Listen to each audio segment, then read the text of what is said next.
ladies and gentlemen, things are escalating yet again. Yeah, Israel drops a peace bomb on Qatar. So yeah, Trump went to do the peace talks and all was good, but then Israel is like, okay, you know what, let us go in with the peace bomb yet again. You don't have to like or subscribe. Let's find out. Roll it. When Israel bombed Qatar, it basically proved one main thing: the United States can't even protect you from Israel's recklessness. With that said, they said, holy shit, we buy a lot of weapons from the United States, we have a base here, and they still couldn't protect us. We need to have assurances that this won't happen to us again and get security from other powerful nuclear armed nations. Our hegemony in the Gulf states is slowly waning off. Saudi Arabia and Qatar are seeing that the United States can't control Israel. Now they're getting security from Pakistan. Damn! That's insane, right? Because Qatar and US relations, you know, big, but let's be real, Israel controls America. So. War criminal Benjamin Netanyahu didn't see this one coming. He has grown so used to bullying neighbors and hiding behind the shield of Western powers that he never imagined a small but wealthy Gulf nation like Qatar would dare to stand up to him. Oh man, they boy ready. Yo, they're ready to drop in like Warzone, bro. Warzone style.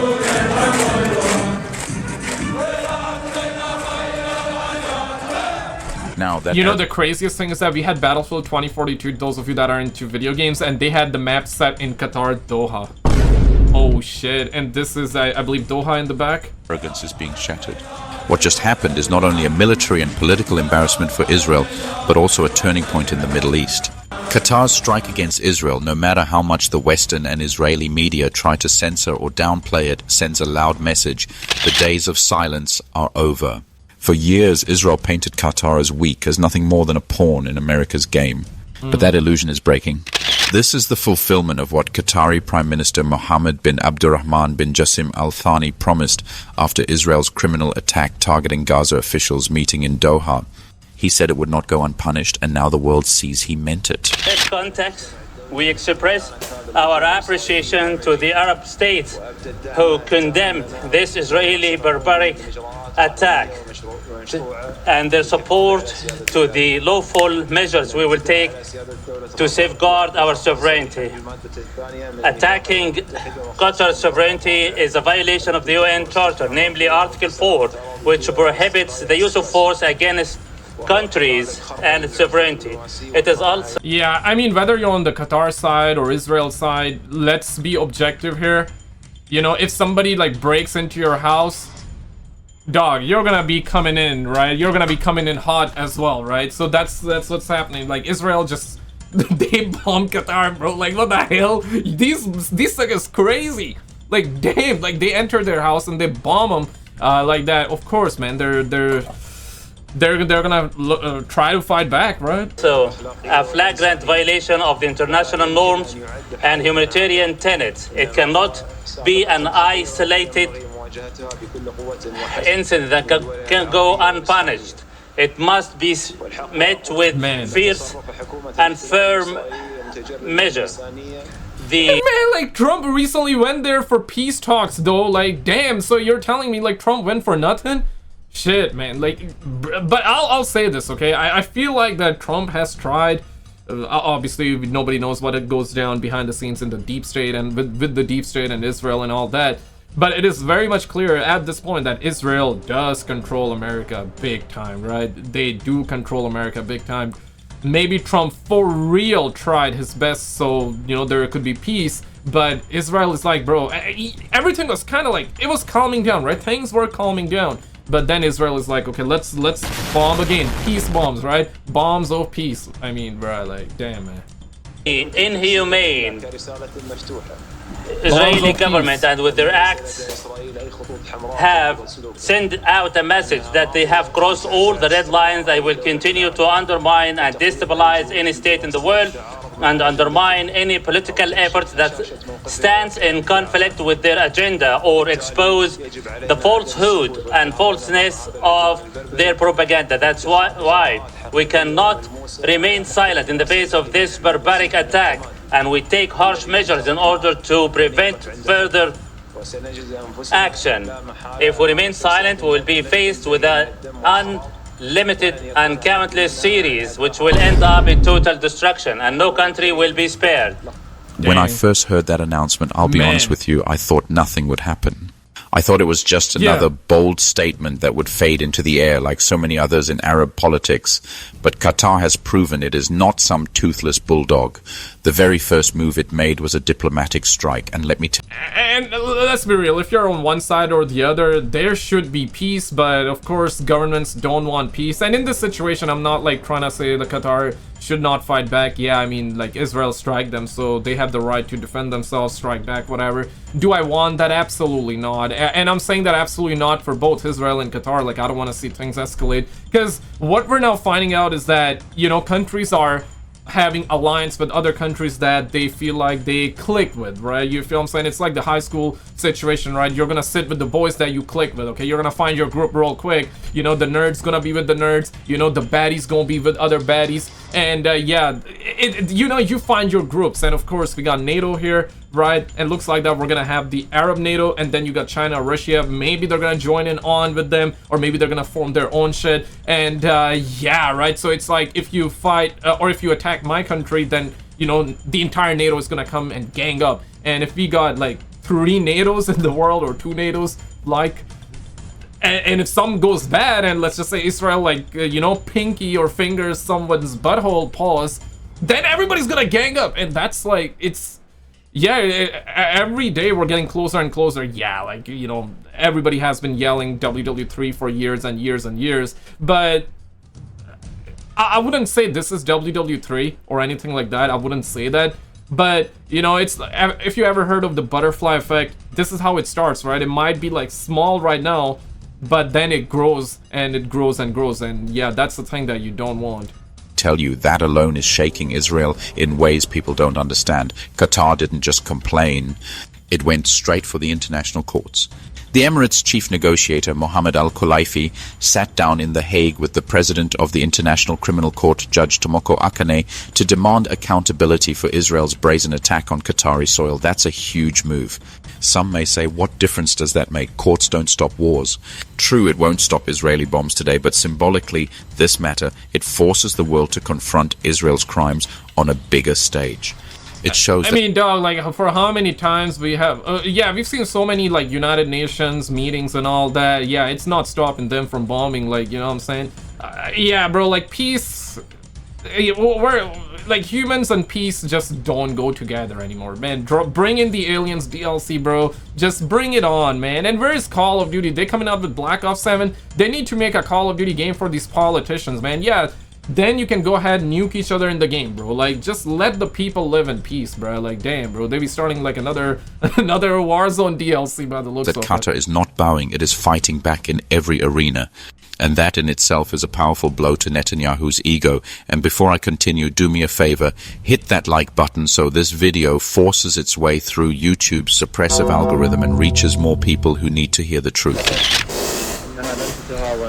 It will not tolerate infringement on its sovereignty.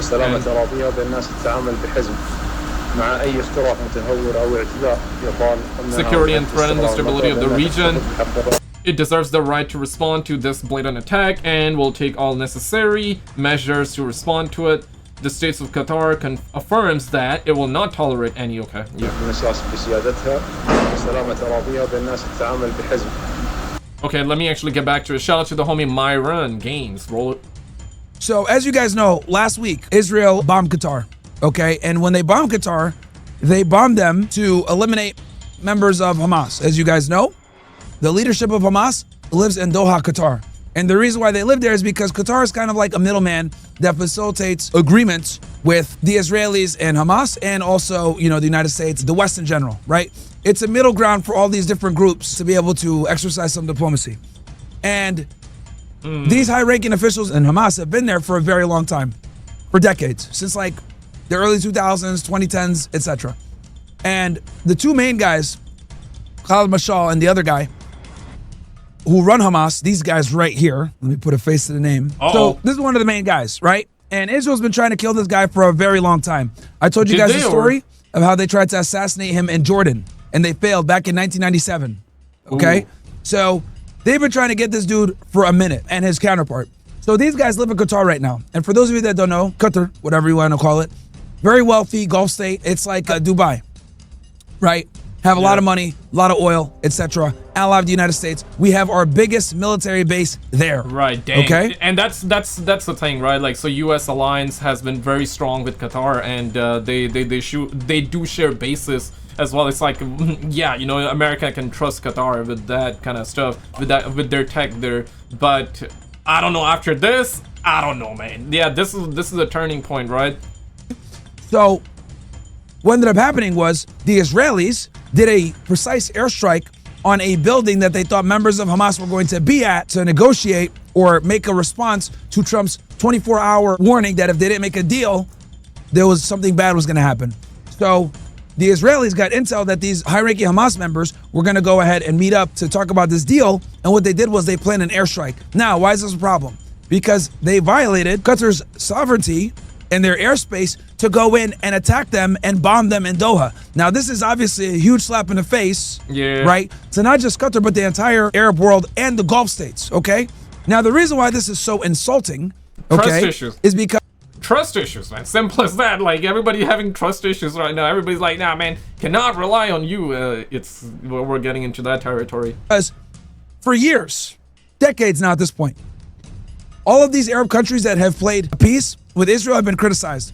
Egypt, Jordan, Saudi Arabia, Qatar, etc. Though some of them might not recognize them, you know, treaties like the Abraham Accords or the Camp David Accords or whatever, the base, right? The people that live in these Arab countries dislike the fact that people go ahead and exercise diplomacy with Israel or recognize Israel and or work with Israel, okay? Because they look at it like, how are you going to work with a state that's actively oppressing Palestinian Muslims and stealing their land and occupying them illegally? That's how they look at it, right? So these Gulf states, right, these monarchs get shit on all the time and criticized all the time by their constituents for this. Now, the reason why they kind of sell out is because they get protection from the United States. As you guys know, we run cover for the Israelis in the Middle East, and everyone that plays nice with the Israelis, we basically give them aid or we let them do business. In the West, we don't sanction them, and the ones that don't, we sanction them and try to destroy them. Very simple. Man, like, Israel really controls the world, bro. More so than that, they control America. I mean, dog, like, yeah, okay, say whatever, but, like, you know, because when we were having the Iran versus Israel situation, yeah, no, Israel got America to drop the bunker busters, double penetration, pause, right? Like, yeah, that's what they were calling, double penetration, bunker buster, $1 billion plane. They flew that, an 18-hour flight, what it was, and they were refueling it midway, so no landing, okay? Pause, no more landings, 18 hours straight. So yeah, man, that's I don't think America would have done that for any other country, bro. Let's be real. $1 billion plane, shit, bro. You know, that's crazy. So it's either work with us or get destroyed by us. That's what it really comes down to. Now, these Gulf states basically say, you know what? We'll work with the West. We'll work with the Israelis. Though some of us might not recognize Israel overtly, like Qatar, for example, they will still exercise some level of diplomacy with them. Same with Saudi Arabia. So when Israel bombed Qatar, it basically proved one main thing. The United States can't even protect you from Israel's recklessness. Okay? I don't, yeah, no, that is true. But I don't even think like America can speak out against Israel anymore either.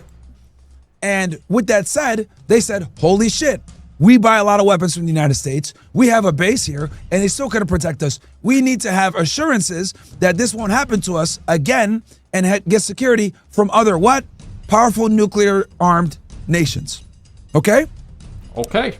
The only nuclear-armed Muslim-majority country in the world is Pakistan. Yeah. Okay?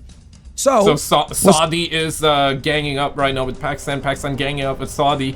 You would never think that would happen, right? So now that's happening. That you know, and I mean, I'll be honest. Like, I think Trump went for it. Not even I think Trump did win for peace talks, bro.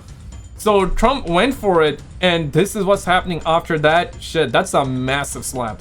And only buddy that I can think that can go against the deep state is definitely Trump. It's definitely Trump, okay?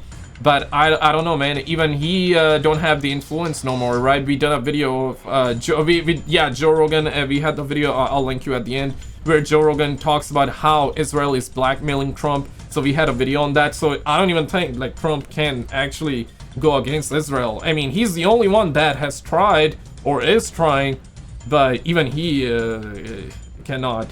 Saudi Arabia, Qatar, and some of these other Gulf states have basically done is they have negotiated a deal, right, with Pakistan for a strategic defense agreement, okay? And they did not notify the U.S. Now, for a very long time, guys, we were on the hook for defending Saudi Arabia because of something called the petrodollar, okay? Back in the 1970s. Yeah, water break or your boy energy Richard break. Nixon struck a deal with the Saudis saying, look, we will protect you guys. We will give you arms. We'll protect you. We'll maintain your security. The only thing we need you guys to do is we need you to do all of your oil transactions in dollars. Yeah, Okay. just, you know, friends with benefits kind of situation, right? Let's work together instead of working against. We got the money, we got the petrol, right? You got the arms, you got the tech. Yeah, bam. You know, let's collab like that. Okay. And obviously this is important because if everyone is using the US dollar to purchase oil, well, that's going to create a demand for the US dollar, right? Now, we're already the reserve currency, but for them to also do oil transactions, it only props up the dollar more. And this is why we get to print so much money and not deal with the, you know, severe consequence of inflation. Yes, we have dealt with inflation to a degree, but it would be way worse if we were not the reserve currency and if we didn't have the petrodollar, okay? So this is the deal that we struck with Saudi Arabia back in the 1970s, okay? Now, we recently 70s. lost this deal last year. A lot of What? people don't know this, but like Saudi Arabia has been slowly Say psych. stopping using the US dollar as their main currency when they do these oil deals. It happened last year. damn. And it happened quietly. It happened last June, I remember. And no one reported on it.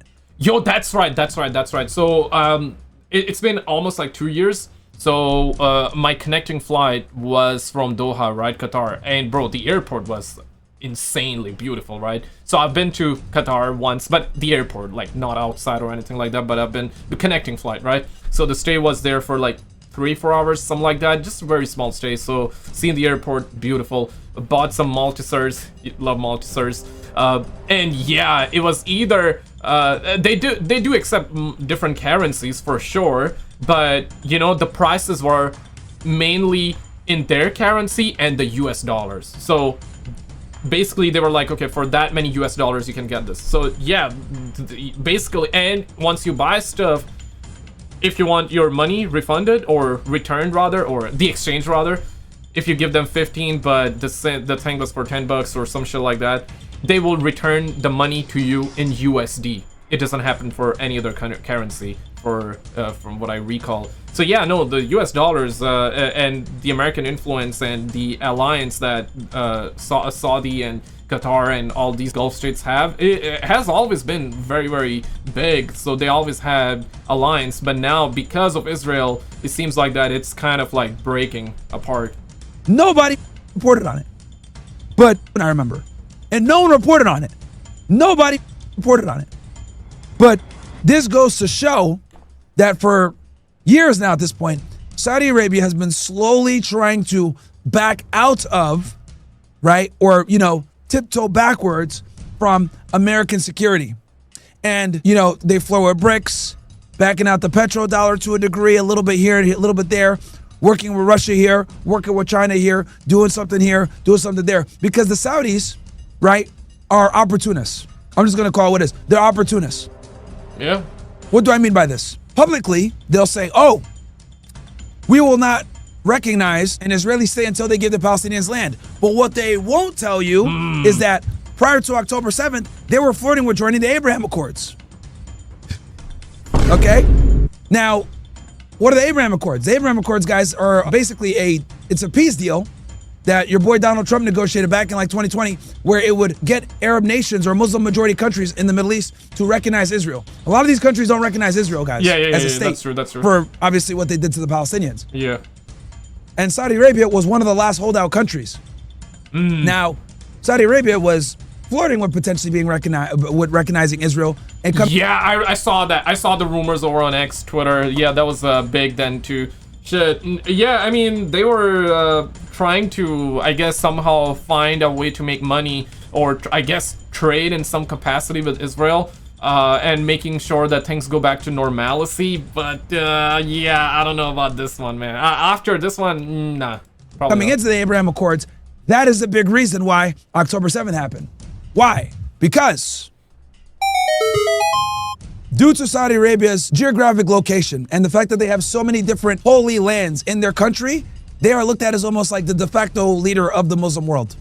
Medina, Mecca, etc. People go there to do their Hajj, one of the 5 pillars of Islam, to go your pilgrimage and pray at the Kaaba. For those of you that are wondering, that's the black cube in Mecca. So Saudi Arabia enjoys a certain degree of respect because of what they have there, right? So if Saudi Arabia joined the Abraham Accords, this would have been a problem because they would join the Abraham Accords without solving the Palestinian question, okay? And that would effectively leave the Palestinians SOL because that was one of their main leverage points. Saudi Arabia is not going to recognize you, and therefore a lot of the Muslim world won't recognize you unless you give us a state, okay? Now they won't admit that, but that's what it is. And the Saudis have been doing this for a while. This is actually why they killed Khashoggi, by the way. You guys remember Khashoggi? Oh, dang, Sliced his ass up in the embassy in Turkey? They killed him because he was talking about this type of shit. He was being very critical of the government, how they play both sides. So he was a whistleblower. Oh, crap. How they do slimy shit, etc. Now, why am I telling you all this? I'm telling you guys all this to let you guys know that our hegemony in the Gulf states is slowly waning off. And the Israelis being able to bomb the Qataris the way that they did with, no U.S. oversight or denial, because again, they gave 2 different stories. The Israelis said that they notified the United States. Trump played dumb and said, well, we didn't know. Or they told us right before. Well, which one is it? Yeah, right? Bruh. And then we all know that Israel, they do reckless shit all the time. But we don't know if the U.S. actually did give them the go-ahead or not. The Israelis made it sound like we did. Yeah, their track record, right? You're gonna rely on the Israel's track record, which is not good. They always love to peace bomb everybody, so yeah. Right? But Trump is playing dumb. That's why Marco Rubio is in Israel right now as we speak. He might have come back by now. But he was in Israel like all week to deal with 2 things. Publicly, how Qatar is going to respond to them and the Gulf states, because they are going to respond to Israel for them bombing them. And then number 2, because they're going to go ahead and plan how they're going to attack Iran. Because make no mistake about it, there is going to be a regime change move by the Israelis to get rid of Iran. Yeah, and things just compound, right? Like what happened in Iran just a couple of months ago. So far, it might on surface it looks like that everything is calm, good in the hood with Israel and Iran. But let's be real, though. Deep down, Iran would be plotting like a comeback somehow, some way. Perhaps not gonna happen anytime soon, but decade from now, 20 years from now, 30 years from now, there will be some sort of like revenge plot kind of thing, right? Like guys, let's be real. We're all humans. We're all emotional beings. If somebody like slaps you, you're gonna do something about it, right? Or perhaps you're gonna stay silent, right? But then it gonna grows to make you either a strong person going forward, or maybe it's gonna make you a weak person. But if somebody slaps your mom, no matter how weak or strong you are, bro, you're gonna fight back, bro. Simple as that. So it's kind of like built into our DNA. So make no mistake. Yeah, like Iran is gonna somehow, some way, hope not, man. Hopefully things calm down and somehow we can come to a peace resolution. But the way it's going, bro, it's looking like it's looking bad, man. It really is looking bad. And this has been in the making for decades. I showed you guys a clean break memo, how they were hell-bent on getting rid of Saddam Hussein. Now, their next obsession is Iran, the last stronghold that's keeping them from absolute hegemony in the Middle East. But, Saudi Arabia and Qatar are seeing that the United States can't control Israel. Now, they're getting security from Pakistan. And also working with these other nuclear powers because Pakistan is the only nuclear-armed Muslim country in the world. Yeah. Okay? That is why. And this is also why, if you guys notice, what did Netanyahu do yesterday? Let me show you what this nigga Netanyahu did yesterday. Bro, it is so crazy once you... You're really gonna N-word Netanyahu dead. Okay, that was funny, man. the way he said, let me show you what this sucker did to... okay, let's find out. Understand, like, geopolitics and global situations, why they do the shit that they do. Look at this. Look at what Netanyahu did yesterday. Yeah, let's find out what the homie Netanyahu did. And this was not by... he ain't no homie. I just tend to do that for entertainment value, but he ain't no homie, man. Sentence, by the way. This nigga thinks we're stupid. Let me find it for you. They think we stupid. Yeah, so you can see him here with Marco Rubio on the 15th. And that's exactly why Marco Rubio went over there to try to put out the fire between Qatar and Israel. Look at them, they're kissing the wall, bro. Marco Rubio and his wife, Janet. I think his visit here is a testament to the durability, the strength of the Israeli-American alliance. It's as strong and as durable as the stones of the Western Wall that we just touched under President Trump. And then look, he goes, the Hamas chiefs living in Qatar don't care about the people in Gaza. They blocked all ceasefire attempts in order to blah, blah, blah, right? He's trying to justify him bombing. Yeah. All right, well, he wished a birthday, guys. He wished a birthday for the leader of India. And why did he do that? Because India, as you guys know, has had beef with Pakistan, right? And they have been, so that's where it's going, man. You're going to have alliance with the countries you click with. A long-standing tension with Pakistan. Right. So India's going to align themselves with Israel, and obviously because India's an ally of ours as well, even though we did some stupid shit with the tariffs. And the Saudis are going to align themselves. And the H-1B stuff that's going on, with Pakistan, and the Muslim world's going to align themselves with Pakistan because Pakistan is a Muslim majority country. Right. Totally makes sense. Guys, we're running out of time. Did you see this video? Yeah, we got the UFOs and alien stuff going crazy. Check this out and I'll see you there.